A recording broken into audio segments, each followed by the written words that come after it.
¿Qué simboliza la planta de la vid? ¿Qué significa que Dios el Padre sea el labrador de la viña?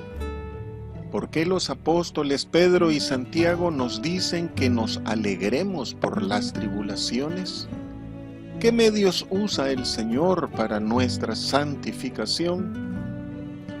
Yo soy la vid verdadera y mi Padre es el labrador. Todo pámpano que en mí no lleva fruto, lo quitará. Y todo aquel que lleva fruto, lo limpiará para que lleve más fruto. Ya vosotros estáis limpios por la palabra que os he hablado.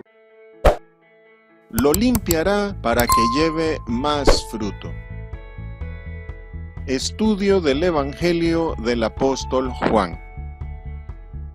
Vid verdadera. La vid es una figura de Israel, así como el buen olivo y la higuera. Pero aquí el Señor, al señalarse a sí mismo como la vid, hace de esta planta una figura de la iglesia. Y al decir que es verdadera, indica que la iglesia es el verdadero Israel de Dios. Hay manuscritos que dicen viña verdadera, lo que permite visualizar la extensión de la iglesia por el mundo. La iglesia es la vid de Dios, la verdadera, la única, por cuanto es originada en Jesús, el Hijo de Dios, el enviado de Dios. Cristo Jesús no solo es la vid, sino la vid verdadera, en contraste con Israel, al que los profetas describieron como una uva silvestre. El Señor Jesús es el verdadero pan del cielo y fue enviado por el Padre, quien es verdadero, por lo que su juicio, su luz y su mensaje son verdaderos. Por consiguiente, quienes adoramos al Padre a través del Espíritu de Cristo, somos los verdaderos adoradores y nuestro testimonio es el verdadero mensaje. El énfasis del Señor de ser la vid verdadera señala hacia una vid falsa, que en el tiempo del Señor Jesús era una referencia a aquel culto corrompido de Israel. Al día de hoy, la vid falsa es una referencia a las organizaciones que proclaman abiertamente el ocultismo. Por ejemplo, la metafísica, mormones, gnósticos, masones y similares. Y también es una referencia a la iglesia apóstata que adultera el mensaje de Cristo con doctrinas de demonios. Por ejemplo, la prosperidad,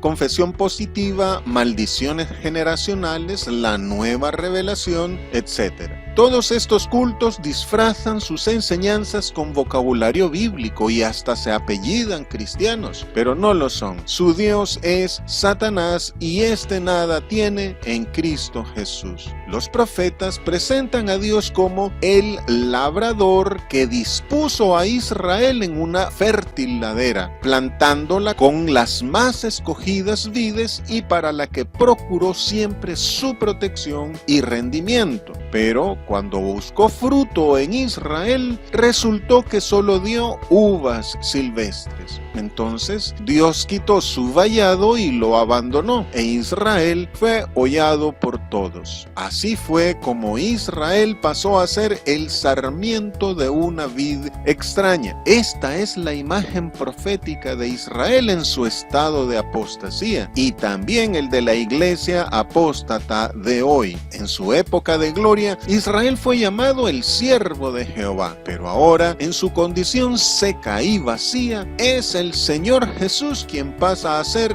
el siervo de Jehová y la vid verdadera. Allí donde Israel fracasó, el Señor Jesús y su iglesia quedan en lugar suyo. Por haber rechazado a Cristo Jesús, ha llegado el fin del culto israelita y el fin de la vigencia de su templo. Lo que Israel no pudo dar a Dios, Cristo Jesús se lo da. Él es la cepa auténtica, la vid verdadera, es la vid que produce. Y la iglesia ahora es el verdadero Israel porque da frutos. Dios el Padre ha plantado esta vid verdadera y el Señor Jesús la alimenta con la savia de su sangre para que lleve fruto abundante y produzca el vino del gozo de su salvación. Al ser el autor de la vida, el Señor Jesús es la causa de la existencia de la iglesia. Por eso dijo que sobre Él mismo, como la roca inconmovible, Él edifica su iglesia. Por tanto, no hay otro pueblo de Dios, solo el que se construye a partir de Cristo Jesús. Mi Padre es el labrador. La referencia a Dios el Padre como el labrador es tomada de los profetas Isaías y Jeremías. En el Nuevo Testamento solo en este versículo se menciona y en el resto de este capítulo se centra en la relación vid-pámpanos. Que Dios el Padre es el labrador significa que Él es el iniciador de la historia de la salvación, que de Él procede todo, que Él es el único dueño y señor de la viña. Debido a su amor por la humanidad y especialmente por los suyos, Dios el Padre es el artífice tanto de la creación original como de la nueva creación en Cristo Jesús. El Señor Jesús aclara que la obra de salvación tiene su origen en Dios el Padre y que Él es quien le ha constituido como fundamento del edificio de Dios, que es la iglesia. En concordancia con Isaías 5:2 y Jeremías 2:21, el Señor Jesús especifica que el Padre planta su vid, la cuida, le pone cerco, la labra, la limpia y hasta le ha construido una torre y un lagar. Todo esto implica en lenguaje humano el doblarse de Dios sobre la tierra, el agacharse de Dios con cuidados y amor hacia nosotros. El apóstol Pablo dice, el labrador trabaja para participar de los frutos. Y Santiago agrega, el labrador espera el precioso fruto de la tierra, aguardando con paciencia. Este esfuerzo y esperanza de Dios explica la decepción suya al no encontrar frutos en Israel y la decisión de echar al fuego al pámpano improductivo. No hagamos llorar a Dios. No desilusionemos a quien quita de nosotros piedras y plagas, a quien nos abona y protege con su vallado. Es el Padre quien hace la obra en nosotros. Dejémosle actuar en nosotros. Pongamos nuestra fe en Él para ser salvos y no en lo que hacemos o dejamos de hacer. Por nosotros mismos no podemos superar nuestras limitaciones. Es el Señor quien quita de nosotros toda iniquidad y nos libra de todo mal. Es Él quien hace la obra en y por nosotros. Recordemos que sin el Señor Jesús nada podemos hacer, porque al estar injertados en Él, de Él depende nuestra vida, vigor y seguridad. Saber que el Padre es el labrador significa que Él es quien nos da vida, física y espiritualmente. Él no está lejos de nosotros, no nos abandona, sino que nos cultiva, limpia y protege. El Padre es quien produce en nosotros el querer como Él hacer por su buena voluntad. Nosotros solamente hemos de preocuparnos por permanecer en Él y responder con fe a su llamado. Junto al salmista, anhelemos del Padre que vuelva a mirarnos desde el cielo y que visite su viña, tal como la tierra anhela la lluvia. Hay quienes utilizan la diferencia señalada entre labrador y vid para negar la igualdad de esencia y sustancia entre Jesús y el Padre, pero esta diferencia es solo en el sentido de las obras atribuibles a cada uno. Pámpano en mí. Hay quienes traducen esta frase como todo pámpano mío, lo cual enfatizaría no solo nuestra pertenencia al Señor Jesús, sino también su afecto hacia nosotros. La vida cristiana se trata de la unión con Cristo, pero es una unión más profunda que la mera concordancia de pensamiento y de voluntad. Para lograr algo necesitamos apoyarnos en algo, y especialmente en los asuntos espirituales debemos apoyarnos en Cristo.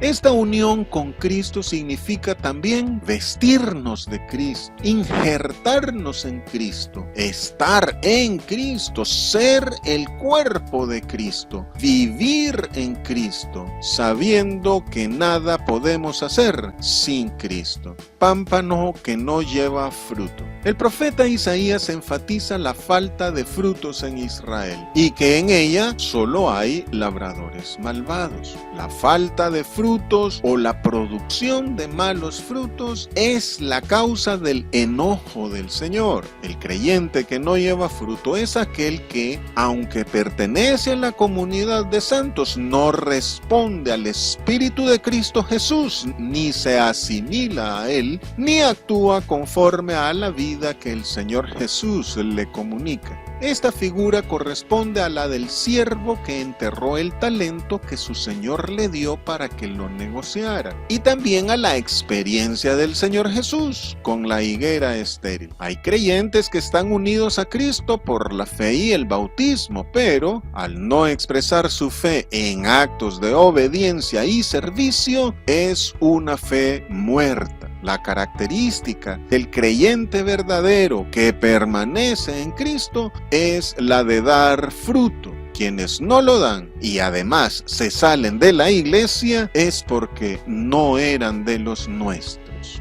Pámpano que lleva fruto. Así como los profetas llamaban a Israel a dar fruto, así el Señor llama a los suyos a dar fruto. El Señor Jesús nos llama a dar frutos dignos de arrepentimiento, fruto de labios que confiesen su nombre, fruto de buenas obras, el fruto del Espíritu, fruto de obediencia, haciendo lo que el Señor nos manda de manera espontánea y natural, fruto de santificación y vida eterna, fruto de evangelización, fruto de justicia, fruto para Dios, frutos en la gracia y en el conocimiento de Cristo, haciendo las obras que el Señor hace. Necesitamos sanar a los quebrantados de corazón, pregonar libertad a los cautivos y vista a los ciegos, dar libertad a los oprimidos y predicar el año agradable del Señor. Por la comunión con Cristo, el creyente se convierte en pámpano de la verdadera vid y lleva fruto porque el amor que le une a Cristo Jesús le vivifica, lo cual glorifica al Padre.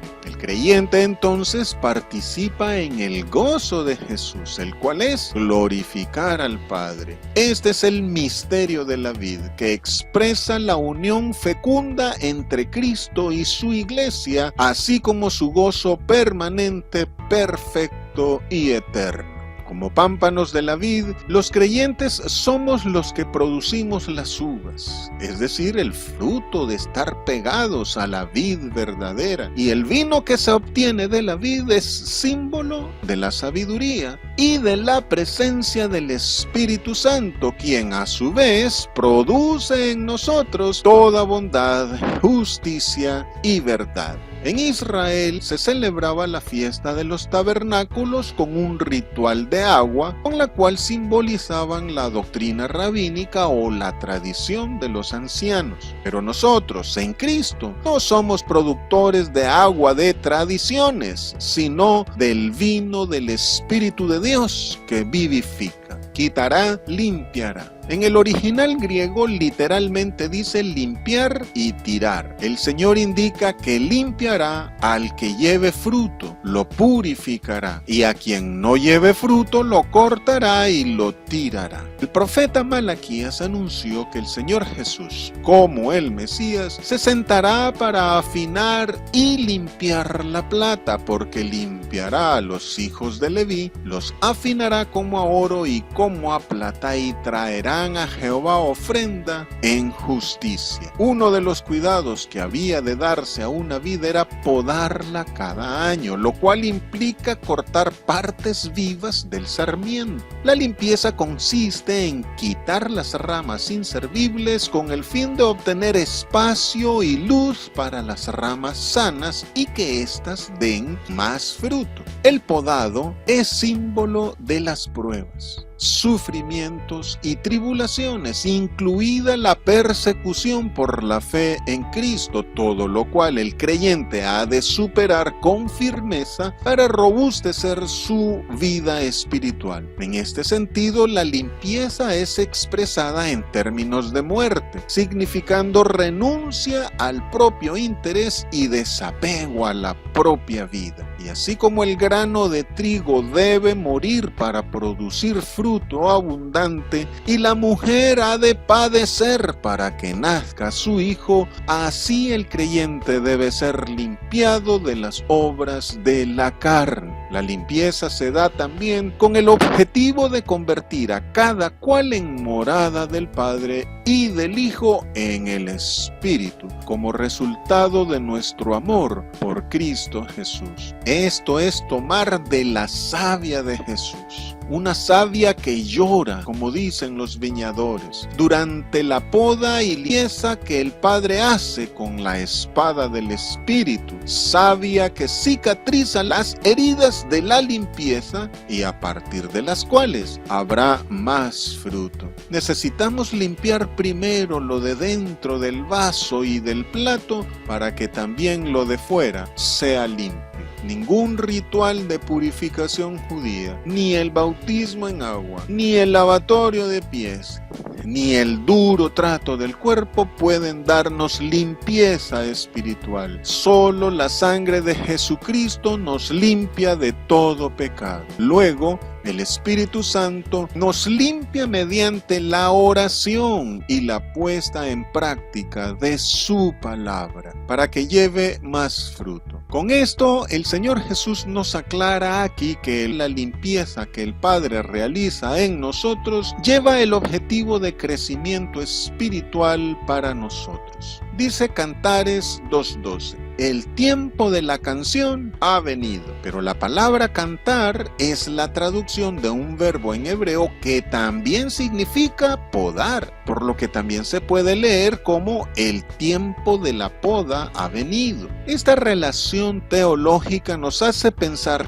que la poda es un tiempo de canto, de gozo, de alegría a causa de la limpieza y del objetivo que conlleva, las flores y los frutos. De aquí la exhortación apostólica: tened por sumo gozo cuando os halléis en diversas pruebas, y vosotros os alegráis en vuestra salvación, aunque tengáis que ser afligidos en diversas pruebas. El salmista explica la vida cristiana como un sembrar con lágrimas y cosechar con regocijo. El camino de la fe en Cristo es ascendente y esto es motivo de gozo. Durante el desarrollo del carácter verdaderamente cristiano se observan cambios graduales, pero armónicos y a veces imperceptibles, que hacen pasar constantemente al creyente de un viejo estado cualitativo a otro nuevo, hasta llegar a la medida de la estatura de Cristo. Pero este cambio no es en un solo salto, sino que está motivado por una lucha interna entre las viejas concepciones y tendencias y la nueva manera de pensar y vivir que nos señala el Señor. De ahí la exhortación a mantener los ojos en Jesucristo y lo maravilloso de ver paz en medio de la tormenta, algo que sobrepasa todo entendimiento. Esta contradicción interna entre las tendencias contrapuestas en el creyente, descritas por el apóstol Pablo en Romanos capítulo 7, son en realidad una fuente para el desarrollo del creyente. Esta lucha interna al final determina si somos pámpanos que no dan fruto o somos de los pámpanos que sí damos fruto y cuánto fruto damos. La existencia de estas contradicciones atestigua que en realidad somos creyentes y la fidelidad a los mandamientos de Jesús en medio de esta lucha interna permitirá la calidad en nuestras cualidades cristianas. Además de nuestra crisis existencial, producto de esta lucha interna, las dificultades externas, las pruebas y tribulaciones también ayudan a nuestro perfeccionamiento. Esto señala a un ascenso en espiral, de lo simple a lo complejo y de lo inferior a lo superior. Este proceso que conlleva la sustitución de lo viejo por lo nuevo nos permite ser transformados de gloria en gloria por el Espíritu del Señor. Estáis limpios por la palabra. Como quien dice, empiecen a dar fruto que ya están limpios. Estar limpio no es algo estático ni un fin en sí mismo, es la condición para dar fruto. El original griego literalmente dice, limpios a causa de la palabra.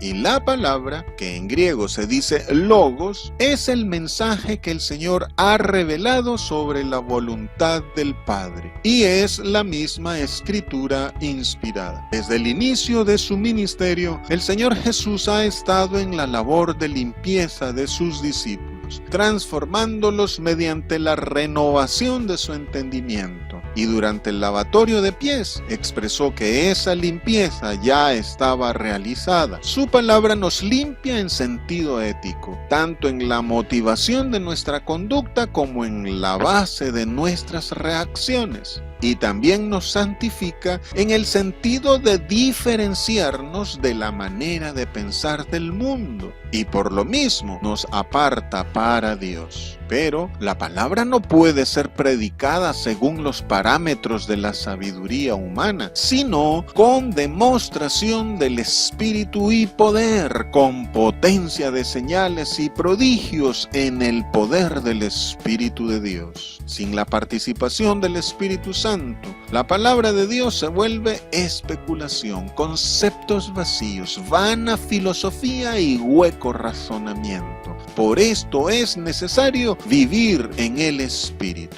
Es el Espíritu de Dios quien a través de la palabra nos convence de pecado, de justicia y de juicio, y es Él quien produce la conversión o nuevo nacimiento en nosotros. El apóstol Pedro indica que por la fe en Jesucristo, Dios purifica nuestros corazones, y el apóstol Pablo recalca que la fe viene por el oír la palabra de Dios. La limpieza o poda que el Padre hace en nosotros nos permite despojarnos de la pasada manera de vivir, del viejo hombre viciado conforme a los deseos engañosos, y nos reviste del nuevo hombre conformándonos a la imagen de Cristo y renovando el espíritu de nuestra mente en cuanto a conocimiento, justicia y santidad de la verdad.